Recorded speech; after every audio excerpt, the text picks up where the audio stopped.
எங்கள் தேவாதி தேவனே, எங்கள் ராஜாதி ராஜனே, எங்கள் கர்த்தாதி கர்த்தரே, ஒருவரும் சேரக்கூடாத ஒளியில் வாசம் பண்ணுகிற எங்கள் தேவாதி தேவனே, அப்பா, உள்ளத்தின் ஆழத்திலிருந்து இந்த காலை பொழுதுக்காக நன்றி செலுத்துகிறோம். இதோ உம்முடைய சமூகத்தில் நாங்கள் அமர்ந்து உம்முடைய வார்த்தைகளை கேட்க இருக்கிறோம்.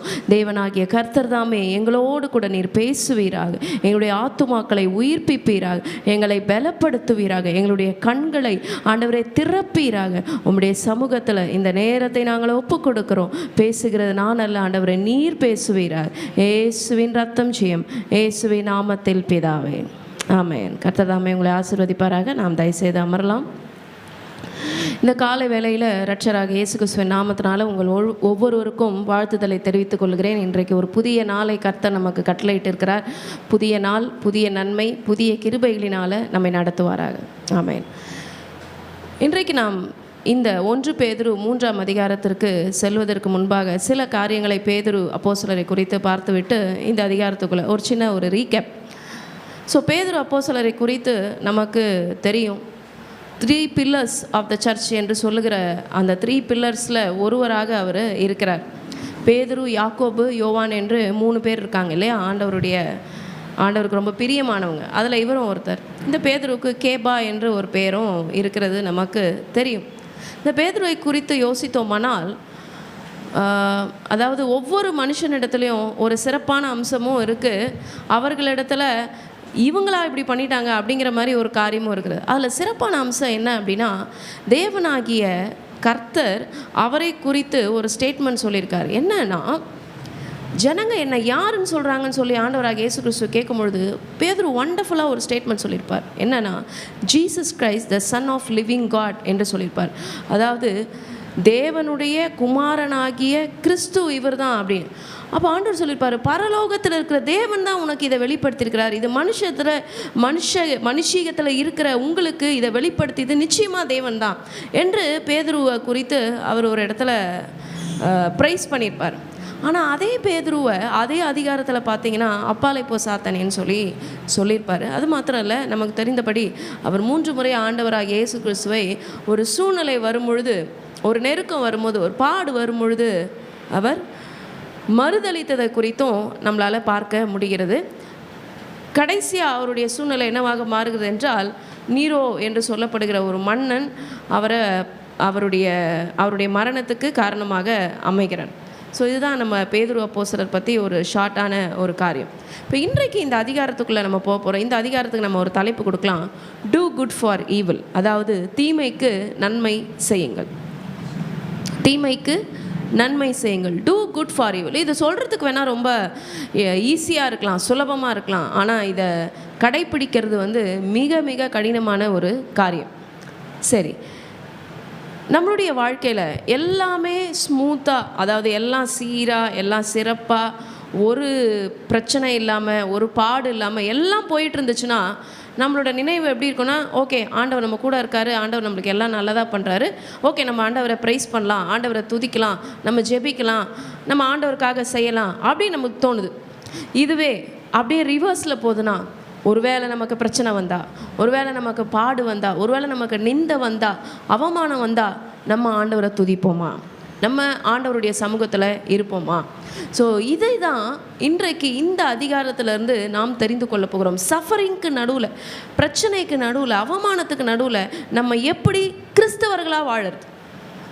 ஆமென். நம்ம எப்படி கிறிஸ்தவர்களாக வாழறது?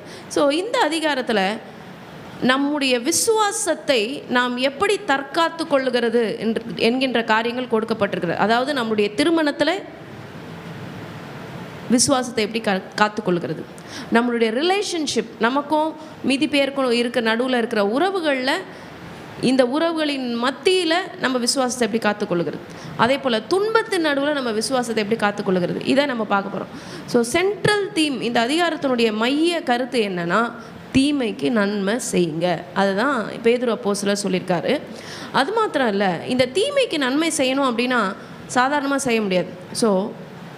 என்ன ஒரு குணாதிசயம் நமக்குள்ளே இருக்க வேண்டும்னா, காட்லி கேரக்டர் இருக்கணும். ஆண்டவருடைய குணம் நமக்குள்ளே இருக்கும் பொழுது தான் நம்மளால் என்ன பண்ண முடியும், தீமைக்கு நன்மை செய்யணும். வள்ளுவர் பெருந்தகை சொல்லியிருக்கார், இன்னா செய்தாரே ஒருத்தல் அவர் நான நன்னயம் செய்து விடல்.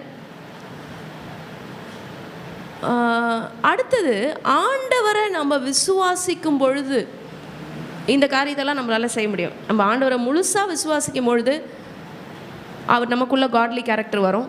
அப்போ நம்மளால் என்ன செய்ய முடியும்னா, தீமைக்கு நன்மையை நம்மளால் செய்ய முடியும். அதே மாதிரி சில வேளைகளில் நம்ம அந்த தவறே பண்ணியிருக்க மாட்டோம், நம்ம ஜஸ்ட்டு தான் பண்ணியிருப்போம். அதாவது ஆண்டவருடைய பார்வையில் சரியான காரியங்கள் தான் பண்ணியிருப்போம். ஆனாலும் அன்ஜஸ்டிஸை நம்ம மேற்கொள்ள வேண்டிய, அன்ஜஸ்டிஸை நம்ம தாங்கிக் கொள்ள வேண்டிய சூழ்நிலையில் தள்ளப்படும் பொழுது கூட ஆண்டவர் என்ன சொல்கிறார்னா, டூ குட். ஸோ இந்த அதிகாரத்தில் கேரக்டர் ஒரு முக்கிய பங்கு வகிக்குது. அதாகிலும் நம்மளுடைய குணம், நம்மளுடைய கேரக்டர். பில்லி கிரஹாம் என்று சொல்லப்படுகிற மிகப்பெரிய ஊழியக்காரர் ஒரு வாக்கியத்தை அவர் சொல்லியிருக்கிறார். நம்ம எல்லாருக்கும் தெரிஞ்சது தான், நம்ம அடிக்கடி ரிப்பீட் பண்ணுற ஒரு காரியம் தான். என்ன அதுனா, when wealth is lost, அதாவது நம்ம கையில் இருக்கிற பணம் போயிடுச்சுன்னா ஒன்றுமே நம்ம இழக்கல. when wealth is lost, nothing is lost. நம்ம கையில் இருக்கிற பணம் போச்சுன்னா நம்ம என்ன செஞ்சுக்கலாம், சம்பாரிச்சிக்கலாம். அது ஒன்றும் பெரிய விஷயம் இல்லை. when health is lost, அதாகிலும் நம்மளுடைய சரீர சுகம்னா கொஞ்சம் கஷ்டம். ஏன்னா அதுலேருந்து மீண்டு வர்றது, அந்த பலனை திரும்பி நம்ம கெயின் பண்ணுறது கொஞ்சம் கஷ்டம். something is lost. when health is lost, something is lost. but when character is lost, உங்களுடைய கேரக்டர், உங்களுடைய நற்பண்பு, உங்களுடைய குணம் போயிடுச்சு அப்படின்னா, உங்களுடைய நடத்தை, கரெக்டாக சொல்லணும்னா நடத்தை, உங்களோட நடத்தை போயிடுச்சுன்னா எல்லாமே போயிடுச்சு. ஸோ கிறிஸ்தவ ஜீவியத்தில் நம்ம தற்காத்து கொள்ள வேண்டிய ஒரு விஷயம் வெளிப்புற அப்பியரன்ஸ் கிடையாது, அதாவது புறம்பான தோற்றம் கிடையாது, பட் கேரக்டர். இதை இந்த அதிகாரத்தில் நம்ம பார்க்க போகிறோம். அடுத்தது, உங்களுடைய விசுவாசத்தை அல்லது உங்களுடைய சாட்சியை பகிர்ந்து கொள்ள நீங்கள் தயக்கப்படக்கூடாது. அதையும் இந்த அதிகாரத்தில் நம்ம பார்க்க போகிறோம். அடுத்து மூன்றாவது முக்கியமான காரியம், எல்லாமே ஒரு சர்க்கிளை நம்ம ஸ்டார்ட் பண்ணுறோம். அதாகிலும் ஒரு வட்டத்தை வரைய நம்ம ஆரம்பித்தோமானால் ஒரு ஸ்டார்டிங் பாயிண்ட் இருக்கும், பெண்ணை அங்கே வச்சுருப்போம், சுற்றி திருப்பி வந்து எண்ட் பண்ணுவோம் பார்த்தீங்களா. ஸோ துவக்கமும் அவர் தான், முடிவும் அவர் தான். So he has the authority in his hand. So அதை நாம் நினைவில் கொள்ள வேண்டும். இப்போ இந்த அதிகாரத்துக்குள்ளே நம்ம போகலாம். இந்த அதிகாரத்தை நாம் 4 பாகமாக பிரிக்கலாம். முதல் பகுதி 1-7 வசனங்கள். ஸோ இந்த 1-7 நம்ம கிறிஸ்டியன் மேரேஜ் குறித்து, அதாவது கிறிஸ்தவ கோட்பாடுகளின்படி, கிறிஸ்தவத்தின்படி இருக்கிற திருமணத்தின்படி, அந்த திருமணத்தில் எப்படி நாம் ஆண்டவரை சாட்சியாக நம்ம வாழறது, நம்ம திருமணத்தின் மத்தியில் ஆண்டவரை எப்படி சாட்சியாக வாழறது குறித்து சொல்லப்படுகிறது. 8-12 எப்படி கிறிஸ்தவர்களாகிய நாம் மற்றவர்களை ட்ரீட் பண்ணுறது, எப்படி அவங்க நன்மை செஞ்சாங்கன்னா நம்மளும் நன்மை செய்யணுமா, அவங்க தீமை செஞ்சாங்கன்னா அவங்களுக்கு நான் என்ன செய்கிறது, இந்த காரியங்கள்லாம் நமக்கு இந்த 8-12 நமக்கு சொல்லிக் கொடுக்க போகுது. அடுத்து 13-17 என்ன சொல்லுகிறதுனா, பயப்படாதீங்க. உங்களுடைய ஃபியர், உங்களுடைய பயத்தை, don't let the fear to take away your testimony. உனக்கென்று ஆண்டவர் ஒரு டெஸ்டிமனி கொடுத்துருக்காரு, உங்களுக்கென்று ஒரு சாட்சியின் ஜீவியத்தை கொடுத்துருக்காரு. உங்களுக்குள்ளே வருகிற பயத்தை வைத்து உங்களுடைய சாட்சியை விட்டுறாதீங்க. ஸோ உங்கள் சாட்சியை தற்காத்து கொள்ளுங்கள் என்று ஒரு தலைப்பு கொடுக்கலாம். அடுத்தது கடைசியாக 18-22 நம்முடைய கண்கள் யாரை நோக்க வேண்டும் என்றால் ஆண்டவராகிய இயேசு கிறிஸ்துவை நோக்க வேண்டும். ஸோ கடைசியாக 18-22 இதை நாம் ஒரு காரியமாக பார்க்கலாம். ஸோ முதல் பகுதி பார்க்கும்போது 1ஆம் வசனத்துலேருந்து 7ஆம் வசனம் வரைக்கும். இப்போது முதல் பகுதியில் 1-7 நம்ம பார்க்க போகிறோம். அதில் முதல் பகுதி 1-4. ஸோ இதில் யாரை குறித்து சொல்லப்பட்டிருக்கிறது என்றால் மனைவிகளுக்கான இன்ஸ்ட்ரக்ஷன், மனைவிகளுக்கான போதனையாக சொல்லப்படுகிறது. ஸோ இதில் முதலாவது அவங்க மையப்படுத்தி சொல்லுகிறது கீழ்ப்படிதல். ஸோ மனைவி ஆனவர்கள் தங்கள் சொந்த புருஷருக்கு கீழ்ப்படிந்து இருங்கள் என்று சொல்லப்படுகிறது. இப்போ இந்த இடத்துல ஒரு கேரக்டர் ஸ்டடி என்ன அப்படின்னா, ஓகே, நான் பிலீவர் அப்புறமா பிலீவர். இப்போ பிலீவராக இருக்கிற ஹஸ்பண்டும் நான் பிலீவராக இருக்க ஹஸ்பண்டையும் எப்படி ட்ரீட் பண்ணுறது, அதாவது விசுவாசியாக இருக்கிற புருஷன்மார், விசுவாசி அல்லாத புருஷன்மார். இப்போ இந்த இடத்துல நம்ம பார்க்கும் பொழுது உங்கள் சொந்த புருஷருக்கு கீழ்ப்படிந்திருங்கள். ஓகே, அடுத்த வரி பாருங்க, அப்பொழுது அவர்களில் யாராவது திருவசனத்திற்கு கீழ்ப்படியாதவர்களாய் இருந்தால், அப்போ இங்கே குறிப்பிடப்படுகிறது நான் பிலீவர். அப்போ ஆண்டவரை பற்றி தெரியாதவங்க. அதாகிலும் ஒரு சிலர் திருமணத்திற்கு பிறகு மனைவிமார்கள் ஆண்டவரை ஏற்றுக்கொண்டு இருக்கலாம், இன்னும் கணவர்மார்கள் ஆண்டவரை ஏற்றுக்கொள்ளாத அந்த சூழ்நிலையில் அப்போ திருவசன பற்றி அவர்களுக்கு தெரியாது. அப்போ அந்த சூழ்நிலையிலையும் என்ன சொல்லுகிறது ஆண்டவருடைய வார்த்தை? பயபக்தியோடு கூடிய உங்கள் கற்புள்ள நடக்கையை பார்த்து போதனையின்றி மனைவிகளின் நடக்கையினாலே படுத்தி கொள்ளப்படுவார்கள் என்று சொல்லப்படுகிறது. அப்போது நான் இந்த சர்மனுடைய பிகினிங்லேயே நான் உங்களுக்கு சொன்னேன், when character is lost, everything is lost. அப்போ அந்த நடத்தையை இந்த இடத்துல நம்முடைய வேதாகமும் மையப்படுத்துகிறது. ஸோ கற்புள்ள நடக்கையை அவர்கள் பார்த்து, இப்போ இந்த இடத்துல நம்ம யோசிக்கிறோம், அப்போ அவங்க என்ன எனக்கு விரோதமாக அவங்க என்ன அப்யூஸ் பண்ணாலும், என்ன அன்ஜஸ்டிஸாக பண்ணாலும் நான் அப்படியே பொறுத்துக்கலாமா? இல்லை, அதை பற்றி இங்கே வேதம் சொல்லுகிறது இல்லை. அவர்களுக்கு பயபக்தியோடு கூட நீங்கள் கீழ்ப்படிந்து அவர்களுக்கு செய்ய வேண்டிய கடமையே செய்யணும். இப்போ ஒருவேளை நான் பிலீவராக இருக்கிற ஹஸ்பண்டு நம்ம இவ்வளோ அவங்கள இப்படி சொல்லியும் இல்லை இப்படி நம்ம ட்ரீட் பண்ணியும் அவங்க செய்கிற கடமையை செய்கிறாங்களே, அப்படி எப்படி அவங்களால என்னை மன்னிக்க முடியுது? எப்படி என் மனைவி இதெல்லாவற்றையும் சகிச்சுக்கிட்டு எனக்கு திரும்பி செய்ய வேண்டியதையும் செய்கிறாங்க அப்படின்னு சொல்லி அவர்களை யோசிக்க வைக்கணுங்கிறது தான் இங்கே பைபிள் சொல்லுது. ஸோ அப்போ அவங்க யோசித்து பார்க்கும்பொழுது, அப்போது எந்த இடத்துலையோ நானும் அவங்களும் வேறுபடுறோம். எந்த இடம்? அவங்க வழிபடுற ஆண்டவர் வேற, நான் வழிபடுற கடவுள் வேற. அப்போ அப்படி ஒரு ஆண்டவர் இவங்க வழிபடுறாங்களே, அந்த ஆண்டவர் யாராக்கும்? நான் போய் அவங்கள பார்க்குறேன், அது மாதிரி அட்ராக்ட் பண்ணணும்னு தான் இந்த இடத்துல ஆண்டவர் சொல்லியிருக்காரு. You need to demonstrate your character. You need to demonstrate. டெமான்ஸ்ட்ரேஷன்னா என்ன?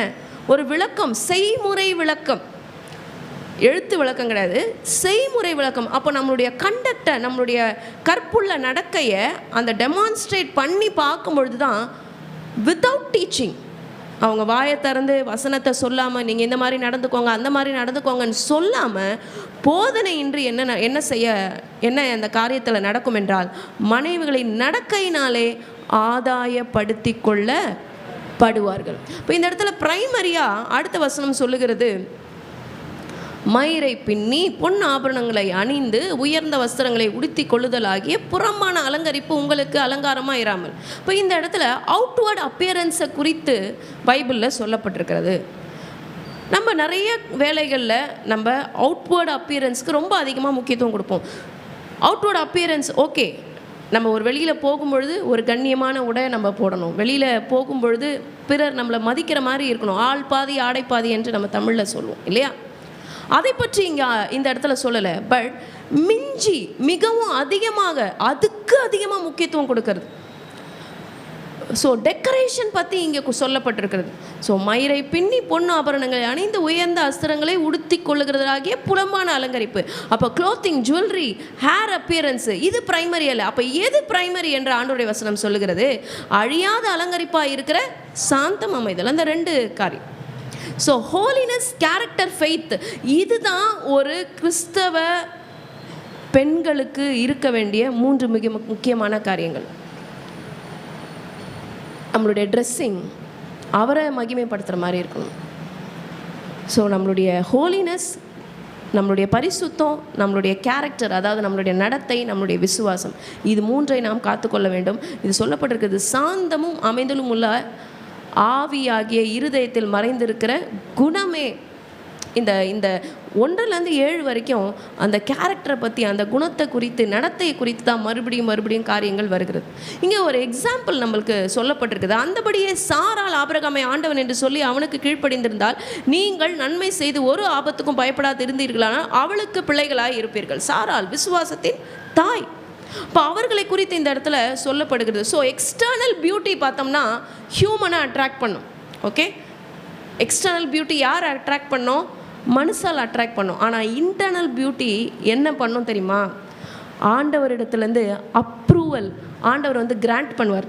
ஓகே, உன்னுடைய சிந்தை இப்படியாக இருக்கிறது, உன்னுடைய குணாதிசயம் இப்படியாக இருக்கிறது, இந்த ஆசீர்வாதத்தை பெற்றுக்கொள் மகளே.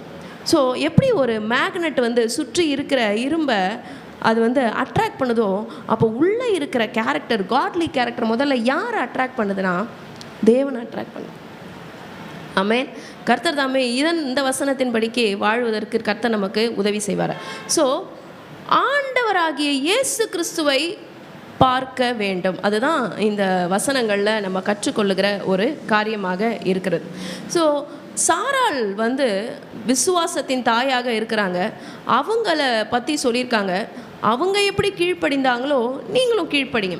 இப்போ இந்த இடத்துல நம்ம அன்ஜஸ்டிஸாக நடக்கிற கணவர்மார்களுக்கோ அல்லது நீ விக்கிரகத்தை நீ வணங்கணும் அதுக்கு நம்ம கீழ்ப்படிந்திருக்கணும்னு வசனம் சொல்லலை. விக்கிரகத்தை வணங்கணும் அல்லது சில பாவ காரியங்களில் நீ ஈடுபடணும் என்று ஒரு கணவர், அதாவது நான் பிலீவர் ஃபோர்ஸ் பண்ணும்போது அந்த இடத்துல கீழ்ப்படிந்திருங்கள்னு சொல்லிட்டு நமக்கு வேதம் சொல்லவில்லை. சின்ஃபுல் டிமாண்ட்ஸ்க்கு நம்ம கீழ்ப்படினோன்னு இல்லை. ஆனால் சாராள் ஆண்டவன் என்று சொல்லி அவனுக்கு கீழ்ப்படிந்திருந்தாள் என்று சொல்லுகிறது. அந்த ஒரு பயபக்தி இருக்க வேண்டும். ஆமென்.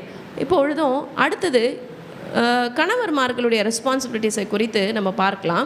அதற்கு முன்பாக எபேசியரிலிருந்து ஒரே ஒரு வசனத்தை நம்ம வாசிக்கிறோம், திருப்பிக் கொள்ள போகிறோம். எபேசியருக்கு எழுதின நிருபம் 5ஆம் அதிகாரத்துக்கு நேராக நம்ம திருப்பிக் கொள்ளலாம். நிறைய திருமணங்களில் இந்த வசனங்கள் தான் நிச்சயமாகவே வாசிப்பாங்க. 5:28 நான் உங்களுக்காக வாசிக்கிறேன். அப்படியே புருஷர்களும் தங்கள் மனைவிகளை தங்கள் சொந்த சரீரங்களாக பாவித்து அவர்களில் அன்பு கூற வேண்டும்.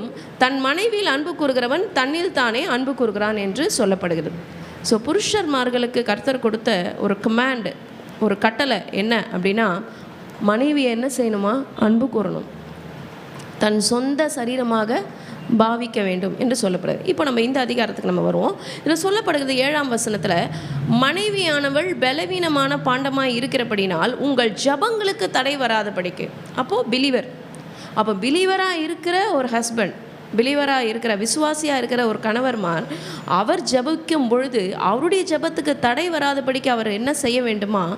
சொல்லப்படுகிறது வசனம், விவேகத்தோடு அவர்களுடனே வாழ்ந்து உங்களுடனே கூட அவர்களும் நித்திய ஜீவனாகிய கிருபையை சுதந்தரித்து கொள்ளுகிறவர்கள் ஆனபடினால் அவர்களுக்கு செய்ய வேண்டிய கணத்தை செய்யுங்கள். அப்போ நம்மளுடைய கிறிஸ்டியன் மேரேஜில் என்னென்ன குணாதிசயம் இருக்கணும் பாருங்கள்.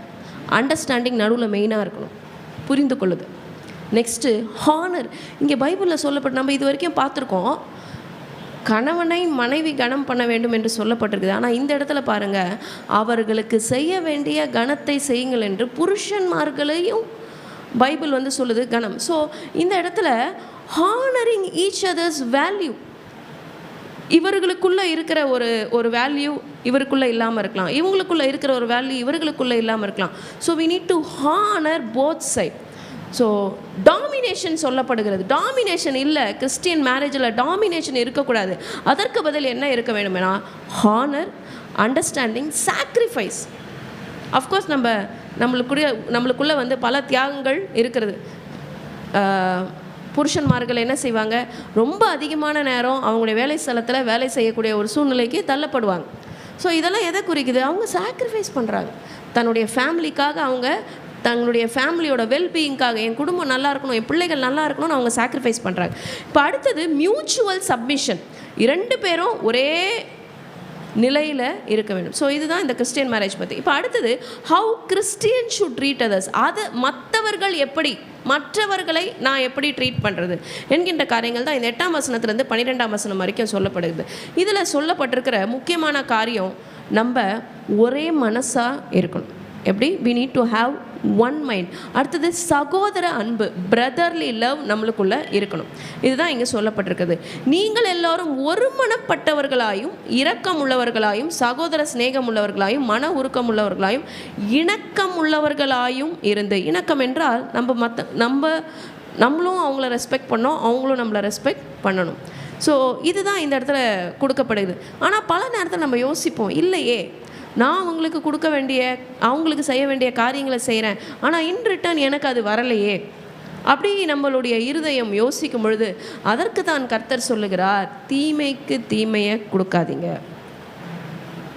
So how we need to treat others. நம்ம எப்படி மற்றவங்கள ட்ரீட் பண்ண போகிறோம், நம்ம எப்படி மற்றவங்களுக்கு தக்க பதிலடி கொடுக்க போகிறோம். அதற்கு தான் ஆண்டவர் சொல்கிறார், தீமைக்கு தீமை செய்யாதீங்க, உதாசனத்துக்கு உதாசனம் பண்ணாதீங்க. அதற்கு பதிலாக என்ன செய்யணும்? ஏன் நான் மட்டும் ஏன் தீமைக்கு தீமை செய்யக்கூடாது? எல்லாரும் செய்கிறாங்கல்ல. நம்ம பிள்ளைங்க நிறைய கொஸ்டின் கேட்பாங்க. அவங்க சொல்லுவாங்க, அவங்கெல்லாம் மட்டும் அந்த மாதிரி பண்ணுறாங்க, என்னை மட்டும் ஏன் அப்படி பண்ணக்கூடாது சொல்கிறீங்க? அவங்க வேறு, நம்ம வேறு. நாம் பிரித்தெடுக்கப்பட்டவர்கள். இந்த இடத்துல வசனம் சொல்லுகிறது ஆசீர்வாதத்தை சுதந்தரித்து கொள்ளும்படிக்கு அழைக்கப்பட்டவர்கள். நீங்கள் பிள்ளைங்க கிட்ட இந்த வசனத்தை சொல்லுங்கள்.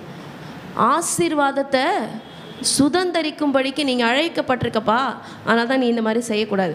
ஆசீர்வாதத்தை சுதந்தரிக்கும்படிக்கு நீ அழைக்கப்பட்டிருக்கமா, அதனால தான் நீ இந்த மாதிரி செய்யக்கூடாது. ஏன் நான் செய்யக்கூடாது? This is the answer.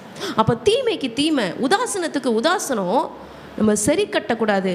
ஏன்? We are called to inherit the blessing. நம்முடைய சுதந்திரம்ங்கிற வார்த்தை இங்கே வருது பாருங்கள், நம்முடைய சர்ச்சினுடைய பேர். ஸோ சுதந்தரித்து கொள்ளும்படிக்கு, ஆசீர்வாதத்தை சுதந்தரிக்கிறதுக்கு தான் ஆண்டவர் நம்மளை அழைச்சிருக்காரேமா. நீ எதற்கு அழைக்கப்பட்டிருக்கிறார்? ஆசீர்வாதத்தை சுதந்தரித்து கொள்ளும்படி அழைக்கப்பட்டிருக்கிறார். அப்படின்னா தீமைக்கு தீமை செய்யாதீங்க, உதாசனத்துக்கு உதாசீனம் பண்ணாதீங்க என்று ஆண்டவருடைய வசனம் இந்த இடத்துல சொல்லப்படுகிறது. சரி, அப்போ நான் என்ன பண்ணுறது? என்னால் அதை பண்ண முடியல, மாம்சீகத்தில் என்னால் பண்ண முடியல. இது அவ்வளோ சுலபமான ஒரு காரியம் இல்லை, ரொம்ப கடினமான ஒரு காரியம். அப்போது என்ன செய்யணும்னா, எல்லாமே நம்மளோட கண்ட்ரோலில் இல்லை, ஆனால் கண்ட்ரோல் வந்து யாருடைய கருத்தில் இருக்குன்னா கர்த்தருடைய கருத்தில் இருக்கு. நீங்கள் பார்த்துக்கோங்க. Out of control, everything is out of control. நம்ம குடும்பமே பல நேரத்தில் நம்மளுடைய கண்ட்ரோலில் இல்லாத மாதிரி நம்ம ஃபீல் பண்ணுவோம். விட்டுருங்க, அவங்கள விட்டுருங்க. ரிலீஸ் ஆண்டவரே, நான் உங்ககிட்ட ரிலீஸ் பண்ணிட்டேன், நீங்கள் அவங்கள பார்த்துக்கோங்க. நீங்கள் விட்டீங்கன்னா அவர் பார்த்துப்பார், நீங்கள் விடலைன்னா நீங்களே தான் பார்த்துக்கிட்டு இருக்கணும். விட்டுறலாமா? அவர் பார்த்துக்கிட்டோம், அவர் இறங்கி வரட்டும், அவர் ஆளுகை செய்யட்டும், அவர் நமக்கு பலனை கொடுக்கட்டும். ஏனென்றால் நம்ம ஆசீர்வாதத்தை சுதந்தரிக்கும்படி தான் ஆண்டவர் நம்மளை அழைத்திருக்கிறார். ஆமென். அடுத்தது இந்த இடத்துல ஒரு பிளஸட் லைஃபாக இருக்கிறதுக்கு நம்ம எல்லாருக்குமே ரொம்ப விருப்பம், நான் ஆசீர்வாதமான வாழ்க்கை வரணும். How to lead a blessed life? 10-12 சொல்லுகிறது, ஜீவனை விரும்பி நல்ல நாட்களை காண வேண்டுமா? அப்போ பொல்லாப்புக்கு என்ன செய்ய வேண்டுமா? நாவை விலக்கணும். நாக்கு ரொம்ப ரொம்ப ரொம்ப முக்கியமான ஒரு பங்கு வகிக்குது நம்முடைய கிறிஸ்தவ ஜீவியத்தில். அதே மாதிரி கண்ணு ரொம்ப முக்கியமான, கண்ணானது சரீரத்துக்கு வெளிச்சமாக இருக்கிறது. இங்கே நாக்கை பற்றி சொல்லியிருக்காங்க, பொல்லாப்புக்கு உன் நாவையும் கபடத்துக்கு உன் உதடுகளையும் விலக்கி காத்து.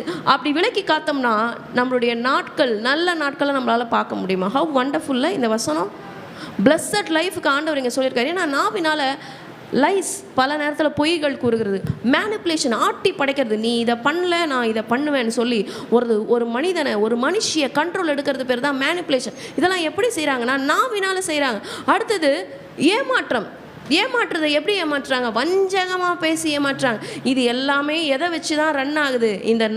இந்த நாக்கை வச்சு தான் ரன் ஆகுது. அடுத்து ஃபால்ஸ் அக்யூசேஷன். அவங்க ஒரு குறிப்பிட்ட காரியத்தை செய்திருக்க மாட்டாங்க, ஆனால் ஃபால்ஸாக அவங்க மேலே அக்யூஸ் பண்ணுறது, அதாவது பழி போடுகிறது. ஸோ இதெல்லாம் நம்ம செய்யக்கூடாது. நம்ம நல்ல நாட்களை பார்க்கணுன்னா நம்மளுடைய நாவை பாதுகாத்து கொள்ள வேண்டும். பொல்லாப்பை விட்டு நீங்கி நன்மை செய்து சமாதானத்தை தேடி அதை பின்தொடர கடவன் என்று வசனம் சொல்லுகிறது. கடைசியாக 12ஆம் வசனம் சொல்லுகிறது, கர்த்தருடைய கண்கள் நீதிமான்கள் மேல் நோக்கமாக இருக்கு. பாருங்களேன், அவர் யாரை தான் பார்த்துட்ருக்காரு? நீதிமான்களை தான் பார்த்து கொண்டு இருக்கிறார். அவருடைய செவிகள் அவர்கள் வேண்டுதலுக்கு கவனமாக இருக்கிறது, தீமை செய்கிறவர்களுக்கோ கர்த்தருடைய முகம் விரோதமாக இருக்கிறது. அப்போது ஏற்கனவே இந்த அதிகாரத்தினுடைய ஸ்டார்டிங்லேயே சொன்னேன், நம்மளுடைய அவுட்வேர்டு அப்பியரன்ஸு பல மனிதர்களை அட்ராக்ட் பண்ணும். ரொம்ப நல்லா ட்ரெஸ் பண்ணியிருக்காங்க, அவங்க போட்டிருக்க ஆக்சசரிஸ் ரொம்ப சூப்பராக இருக்குது, அவங்க பர்ஃப்யூம் நல்லா இருக்குது. Outward appearance attracts human, but நம்மளுடைய இன்வேர்ட் ஆட்டிடியூட், நம்மளுடைய இன்வேர்ட் கேரக்டர் யார் அட்ராக்ட் பண்ணுனா? கர்த்தரை அட்ராக்ட் பண்ணு.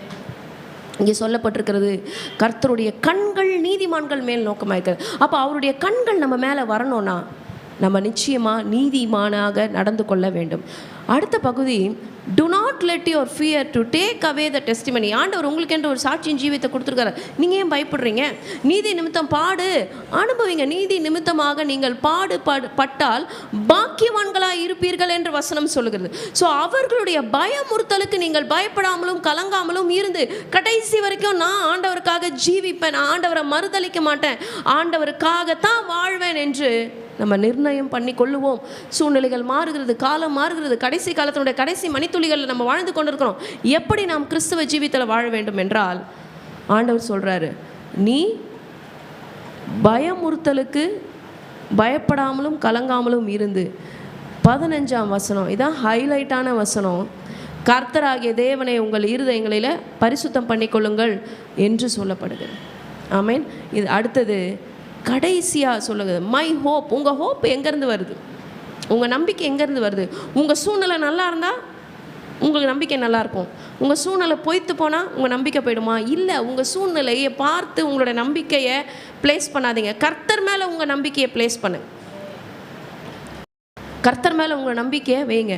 கடைசியாக சொல்லுகிறது, ஆண்டவர் மேலே நம்முடைய கண்களை ஃபிக்ஸ் பண்ணணுமா. Fix your eyes upon Jesus. Verses 18லேருந்து 22 வரைக்கும், அதாவது 18லேருந்து 22 வரைக்கும் சொல்லப்படுகிறது, கிறிஸ்துவும் நம்மை தேவனிடத்தில் சேர்க்கும்படிக்கு அநீதி உள்ளவர்களுக்கு பதிலாக நீதி உள்ளவராக. எப்படி? நம்மலாம் என்ன செய்தோம்? அநீதி செய்கிறோம்.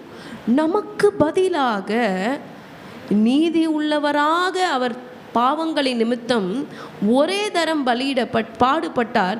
அவர் மாம்சத்திலே கொலையுண்டு ஆவியிலே உயிர்ப்பிக்கப்பட்டார் என்று சொல்லப்படுது. அதற்கு பிறகு அந்த ஆவி போய் நோவா காலகட்டங்களில் என்ன செய்தது நமக்கு தெரியும். நோவாவுடைய கேஸ் ஹிஸ்ட்ரி நம்ம எடுத்தோமானால் உத்தமன் என்று பைபிள் சொல்லுகிறது. நோவாவை, யோபெல்லாம் உத்தமன் சொல்லி பைபிளில் சொல்லப்பட்டிருக்கு. ஸோ யாருமே பார்க்காத போது நாம் எப்படி நடந்து கொள்கிறோமோ அதுதான் உத்தமம்.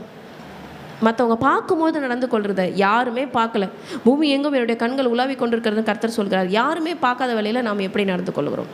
ஸோ இந்த இடத்துல நம்முடைய நோவா அப்படி தான் உத்தமத்தை காத்து கொள்கிறார்.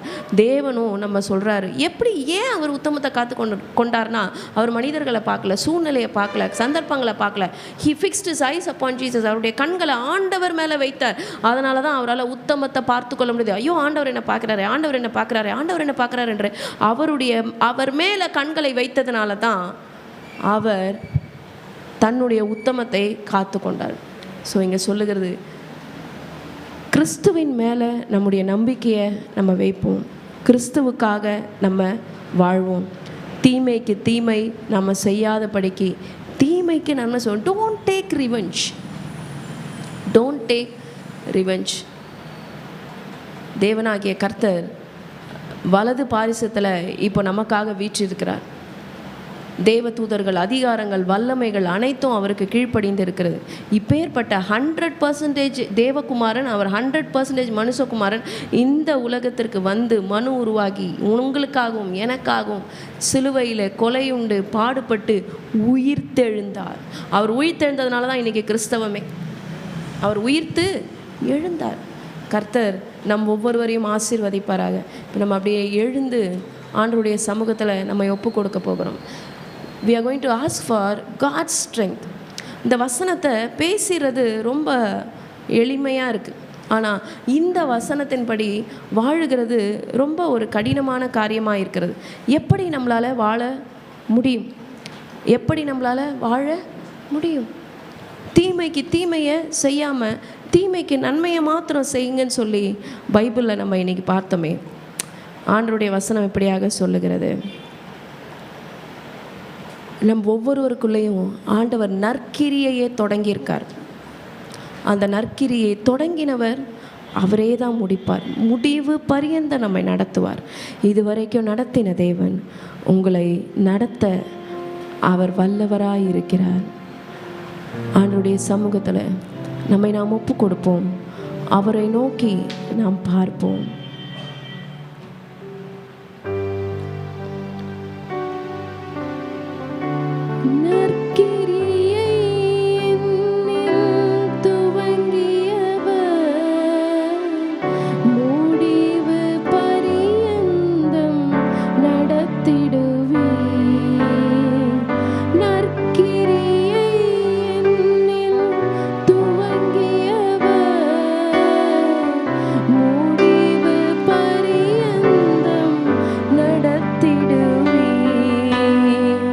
முதிர்வை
ஸ்தோத்திரிக்கிறோம், ஸ்தோத்திரிக்கிறோம். துதிகளின் மத்தியில் வாசம் செய்பவரே, அப்பா இந்த நாளிலும் கூட 1 பேதுரு 3வது அதிகாரம் மூலமாக எங்கள் ஒவ்வொருவரோடு கூட இடைபெற்றீரே ஆண்டவரே, உமக்கு நன்றி செலுத்துகிறோம்.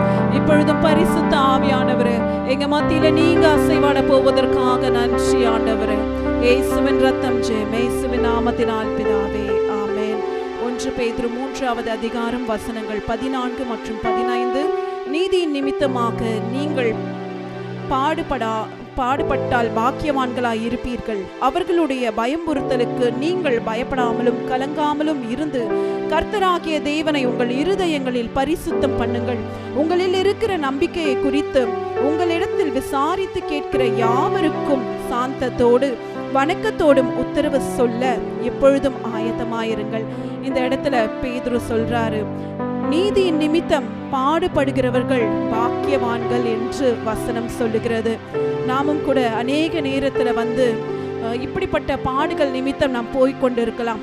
ஆனாலும் கூட வசனம் சொல்லுகிறது நம்மை பாக்கியவான்கள் என்று. கிறிஸ்துவின் நிமித்தம் நமக்கு பாடுகள் வந்தால் அதை நாம் பாக்கியமாக எண்ணி அதை நாம் ஏற்றுக்கொள்ள வேண்டும். அதே வசனம் மத்தேயு 5வது அதிகாரத்தில் 10வது வசனம் சொல்லுகிறது, நீதியின் நிமித்தம் துன்பப்படுகிறவர்கள் பாக்கியவான்கள், பரலோக ராஜ்யம் அவருடையது. அப்போ இந்த நாள்ல கூட ஒருவேளை இந்த கடைசி காலத்துல வாழ்ந்து கொண்டிருக்கிற நமக்கு எதிராக அநேக போராட்டங்கள் வரலாம், அநேக பயமுறுத்துகிற காரியங்கள் வரலாம். எங்க பார்த்தாலும் கிறிஸ்துவர்களுக்கு எதிராக, சபைகளுக்கு விரோதமாக அநேக இடத்துல பார்த்தீங்கன்னா உபத்திரவங்கள் நடந்து கொண்டிருக்கிறது. சபை நடக்க கூடாதபடிக்கு, கிறிஸ்துவர்கள் எழும்பக்கூடாதபடிக்கு பிசாசானவன் மனிதர்களை கொண்டு அநேக விதமான பயமுறுத்தல்களை மற்றும் சட்டங்களை உண்டாக்குகிறான். ஆனாலும் கூட இந்த நாள்ல வசனம் நமக்கு தெளிவாய் சொல்லுகிறது, நீதி நிமித்தமாக நாம் பாடுபட்டோம் என்றால் நாம் பாக்கியவான்களாயிருப்போம். நம்முடைய பெயர் பரலோகத்தில் எழுதப்படும். எந்த விதமான பயத்தை நமக்கு எதிராக, எந்த விதமான ஆபரேஷன் வந்தாலும், எந்த விதமான எதிர்ப்புகள் வந்தாலும் அதை கண்டு நாம் கர்த்தரை விட்டு நாம் விலகி போக கூடாது. இந்த கடைசி காலத்திலும் கூட நம்ம கர்த்தருக்காக நம்ம வைராக்கியமாய் நிற்கும் போது இன்னும் அநேகர் ஆண்டவருக்குள்ளாக நம்மை கொண்டு கர்த்தர் வழி நடத்துவார். இந்த நாள்ல கூட நான் ஒரு ஜீவனுள்ள ஒரு சாட்சியை நான் பகிர்ந்து கொள்ள பரிசுத்த ஆவியானவர் உணர்த்துகிறார். கிரஹம் ஸ்ட்ரெயின் என்கின்ற ஒரு ஆஸ்திரேலியன் மிஷனரியை குறித்து நமக்கு தெரியும். அவர் நினைத்திருந்தா அவருடைய தேசத்திலேயே சுகமாய் அவர் வாழ்ந்திருக்கலாம். ஆனாலும் கூட அவருடைய தேசத்தை விட்டு நம்மளுடைய இந்தியா தேசத்தில் ஒடிசா மாநிலத்தில் அவர் ஆண்டவருக்காக அங்க பார்த்தீங்கன்னா லிப்ரசி, அந்த தொழுநோய் உடைய மனிதர்கள் மத்தியில ஆண்டவருக்காக அவர் வைராக்கியமாய் ஊழியம் செய்தார். அவரும் அவருடைய மனைவியும் 2 பிள்ளைகளும் கர்த்தருக்காகவே வாழ்ந்தார்கள். அந்த நேரத்துல எத்தனையோ எதிர்ப்புகள் வந்தது, எத்தனையோ பயமுறுத்துகிற காரியங்கள் வந்த போதிலும் அவர் கர்த்தரை விட்டு பின்வாங்கவே இல்லை. ஆண்டவருக்காக கடைசி வரைக்கும் அவர் பக்தியாக வைராக்கியமாய் நின்றதை நமக்கு தெரியும். ஆனாலும் கூட அவரையும் அவருடைய 2 பிள்ளைகளையும் அவர் முற்றிலுமாய் கார்ல அவங்க தூங்கி கொண்டு இருக்கும் போது அந்த கூட்டத்து ஜனங்கள் அவர்களை எரித்து போட்டார்கள். ஆனாலும் கூட அவங்களுடைய மனைவி அவங்க விட்டு சென்ற ஊழியத்தை அவர்களை மன்னித்து அந்த ஊழியத்தை தொடர்ந்து அவர்கள் செய்வதை நாம் அறிந்திருந்தோம். இன்றைக்கும் கூட இப்படிப்பட்ட ஜீவனுள்ள சாட்சிகள் நம்மை உற்சாகப்படுத்தி கொண்டிருக்கிறது. ஒருவேளை நமக்கும் இது போல அநேக எதிர்ப்புகள் வரலாம். வேற எங்க இல்லைனாலும் நம்மளுடைய குடும்பத்திலேயே நமக்கு விரோதமாக ஆண்டவரை ஏற்றுக்கொண்டது நிமித்தம் பாடுகள் வரலாம், அநேக போராட்டங்களை நம்ம மேற்கொண்டு கொண்டிருக்கலாம். ஆனாலும் கூட இன்றைக்கு இந்த வசனம் நமக்கு ஒரு நிச்சயத்தை கொடுக்கிறது, நமக்கு ஒரு நம்பிக்கை கொடுக்கிறது. நீதி நிமித்தம் ஒருவேளை நாம் பாடுபட்டு கொண்டிருந்தால் நிச்சயமாகவே நாம் பாக்கியவான்களாய் நாம் கர்த்தர் இன்றைக்கு நம்ம பாக்கியவான்கள் என்று அவர் சொல்லுகிறார்.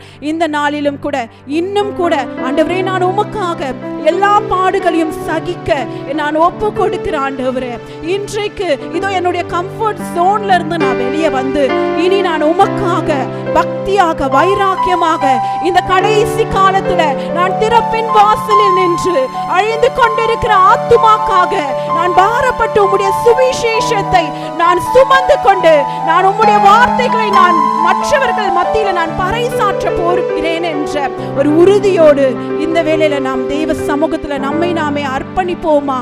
கர்த்தருடைய வசனம் சொல்லுகிறபடிக்கு அவருடைய நாமத்தின் நிமித்தம் நாம் பாடுபட்டால், அவருடைய நாமத்தின் நிமித்தம் நாம் துன்பப்பட்டால் நாம் பாக்கியவான்கள். நம்முடைய பெயர்கள் பரலோக ராஜ்யத்தில் எழுதப்பட்டிருக்கிறது. இந்த நிச்சயத்தோடு இந்த நாள்ல கூட நம்ம ஒரு படி நம்ம முன் வந்து நம்ம தேவனுக்கு என்று நம்மை அர்ப்பணித்து இந்த வேளையில் அவரை நோக்கி பார்ப்போமா?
தீமைக்கு தீமையும் உதாசனத்துக்கு உதாசனத்தையும் சரி கட்டாமல் அதற்கு பதிலாக நீங்கள் ஆசீர்வாதத்தை சுதந்திரித்துக் கொள்ளும்படி அழைக்கப்பட்டவர்கள் என்று அறிந்து ஆசீர்வதிங்கள். இப்பதான் பார்த்தோம் நீதி நிமித்தம் பாடுபட வேண்டும் என்று. பாடு என்பது என்ன தெரியுங்களா? நம்மளே போட்டு நசுக்கிறது போல. ஒரு நல்ல வாசனை தரக்கூடிய ஒரு விதையோ ஒரு இலையோ ஒரு பூவையோ கசக்கிட்டோம்னா நல்ல ஸ்மெல் வரும். ஏதோ ஒரு கெட்ட ஸ்மெல் வரக்கூடிய ஏதோ ஒரு பூச்சியோ ஏதோ ப்ரெஸ் பண்ணிட்டோம்னா கெட்ட ஸ்மெல் வரும்.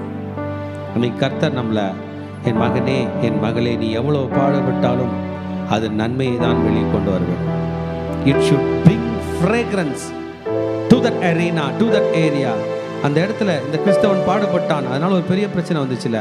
இந்த கிறிஸ்தவன் பாடுபட்டான், இருந்தாலும் இவன் என்னை ஆசீர்வதித்தான் என்றுதான் என் சபை இருக்க வேண்டும் என்று இயேசு சொன்னார், என்றுதான் தன் சபை இருக்க வேண்டும் என்று இயேசு சொன்னதாக இயேசுனுடைய முதல் சீடன், உலகெங்கும் உள்ள திருச்சபைகளுடைய முதல் பாஸ்டர், உலகெங்கும் உள்ள திருச்சபைகளுடைய முதல் போப் ஆண்டவர் சொல்லலாம். அந்த பேதுரு சொல்லுகிறார், நீங்கள் பாடுபட்டு பாக்கியவான்களாய் இருப்பீர்கள்,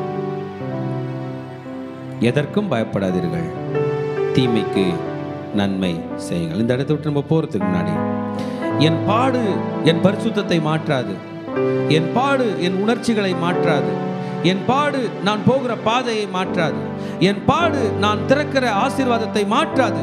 எத்தனை பாடுபட்டாலும் நான் சபிப்பதற்காக பிறந்தவன் அல்ல. ஆமென் சொல்லுங்க. நான் ஆசீர்வதிக்கும்படியாக பிறந்தவன். நான் சாந்தத்தோடு மறு உத்தரவு கொடுப்பேன். நான் வணக்கத்தோடு உத்தரவு சொல்லுவேன். நான் ஆயத்தமாயிருக்கிறேன். என் தேவன் என் இருதயத்தை பரிசுத்தப்படுத்தியிருக்கிறார். ஓ நீதாலாபா ஷாதாராபா கதாராபா பயப்படாதே. உலகத்தில் பிரச்சனை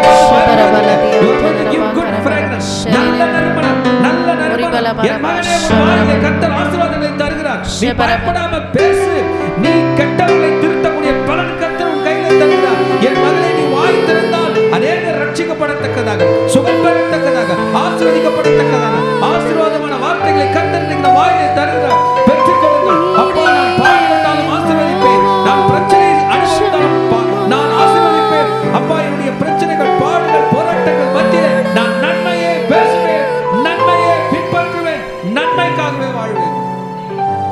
அடிமையை தாழ்த்துகிறேன், தாழ்த்துகிறேன், தாழ்த்துகிறேன், தாழ்த்துகிறேன்.